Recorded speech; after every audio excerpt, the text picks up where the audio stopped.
السلام علیکم، میں صوفیزم اسلام اور میرے پاس یہ تذکرۃ الاولیاء کی کتاب ہے۔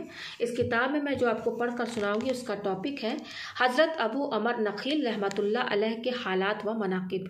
اعوذ باللہ من الشیطان الرجیم، بسم اللہ الرحمن الرحیم۔ تعارف: آپ اپنے دور کے بہت عظیم شیخ و صوفی اور زاہد و ورع کے اعتبار سے عدیم المثال بزرگ تھے۔ حضرت جنید کے ہم عصر اور حضرت ابو عثمان کے تلامذہ میں سے تھے۔ آپ کا وطن نشاپور تھا۔ حالات: ایک مرتبہ آپ نے حضرت شیخ ابو القاسم سے پوچھا کہ آپ سما کیوں سنتے ہیں؟ انہوں نے جواب دیا کہ غیبت سے کنارہ کش رہنے کے لیے، کیونکہ دوسروں کی غیبت کرنے یا سننے سے سما کی سماعت زیادہ بہتر ہے، اور اگر حالت سما میں کوئی ناجائز فعل سرزد ہو جائے تو وہ سال بھر کی غیبت سے برا ہے۔ آپ نے یہ عہد کر لیا تھا کہ 40 سال تک خدا کی رضا کے علاوہ اس سے کچھ طلب نہیں کروں گا۔ ایک مرتبہ آپ کی صاحبزادی شدید علیر ہو گئی اور مسلسل علاج کے باوجود مرض میں اضافہ ہوتا چلا گیا۔ چنانچہ ایک رات ان کے شوہر عبد الرحمن سلمہ نے ان سے کہا کہ تمہارا علاج تمہارے والد کے ہاتھ میں ہے، اس لیے کہ تمہارے والد نے یہ عہد کر رکھا ہے کہ 40 سال تک خدا کی رضا کے سوا کچھ طلب نہ کروں گا، اور اس عہد کو 20 سال گزر چکے ہیں، لہٰذا ہاؤ نقض عہد کر کے تمہارے لیے دعا کر دے تو تم یقیناً صحت یاب ہو جاؤ گی۔ وہ عقض عہد گناہ ہے، لیکن اس سے تمہیں صحت حاصل ہو سکتی ہے۔ یہ سن کر وہ آدھی راتی کو اپنے والد کے گھر پہنچ گئی، اور جب آپ نے پوچھا کہ عقد کے بعد سے تم یہاں 20 سال تک کبھی نہیں آئی، پھر آج آنے کی کیا وجہ ہے؟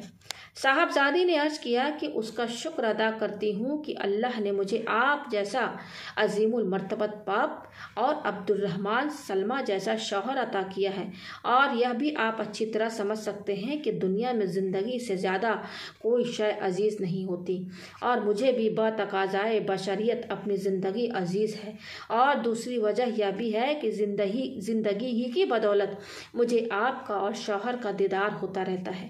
میں نے سنا ہے کہ آپ نے خدا سے یہ عہد کیا ہے کہ 40 سال تک تیری رضا کے علاوہ اور کچھ طلب نہیں کروں گا، لہٰذا میں آپ کو آپ ہی کے عہد کا واسطہ دے کر عرض کرتی ہوں کہ آپ نقض عہد کر کے میرے حق میں دعائے صحت فرما دیں۔ لیکن آپ نے فرمایا کہ نقض عہد کسی طرح جائز نہیں، خواہ وہ بندے ہی کے ساتھ کیوں نہ ہو۔ پھر خدا سے نقض عہد کرنا تو بہت ہی باعث ملامت ہے۔ اگر میں نقض عہد کر کے تمہارے لیے دعا کر دوں اور تم صحت یاب ہو بھی جاؤ، پھر بھی اس کی کیا ضمانت ہے کہ تمہیں کبھی موت نہیں آئے گی؟ اور جب موت کی آمد میں کسی قسم کا شک و شبہ نہیں، تو پھر اب یا کچھ عرصہ بعد موت آنے میں کیا فرق پڑتا ہے؟ لہٰذا میں اس گناہ کا مرتکب ہونا مناسب نہیں سمجھتا۔ اس جواب سے آپ کی صاحبزادی کو یقین ہو گیا کہ اب میرا وقت آ چکا ہے اور صحت یابی ممکن نہیں، لیکن ان کا یہ خیال غلط ثابت ہوا، اور آپ کی وفات کے بعد بھی 40 سال زندہ رہیں۔ ارشادات: آپ نے فرمایا کہ جب تک بندہ اپنے اعمال صالحہ کو ریا سے پاک نہیں کر لیتا، عبودیات میں اس کا قدم مستحکم نہیں ہو سکتا۔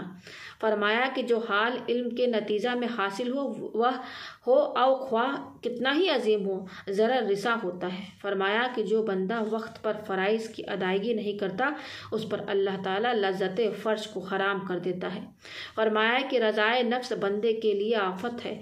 فرمایا کہ جس دیدار سے تہذیب حاصل نہ ہو، اس کو ہرگز مہذب تصور نہ کرو، کیونکہ اس کو کسی طرح ادب کا نام نہیں دیا جا سکتا۔ فرمایا کہ بہت سی بری باتیں جن کا ظہور انتہا میں ہوتا ہے، لیکن یہ ظہور ابتدا کے فضاد ہی سے نشو و نما پاتا ہے، اور جس کی بنیادیں مستحکم نہ ہو، اس کی تعمیر بھی مستحکم نہیں ہو سکتی۔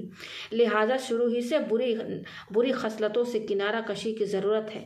فرمایا کہ جو شخص مخلوق کے سامنے زہ و مرتبت ترک کر دینے پر قادر ہوتا ہے، اس کے نزدیک ترک دنیا بھی دشوار نہیں رہتی۔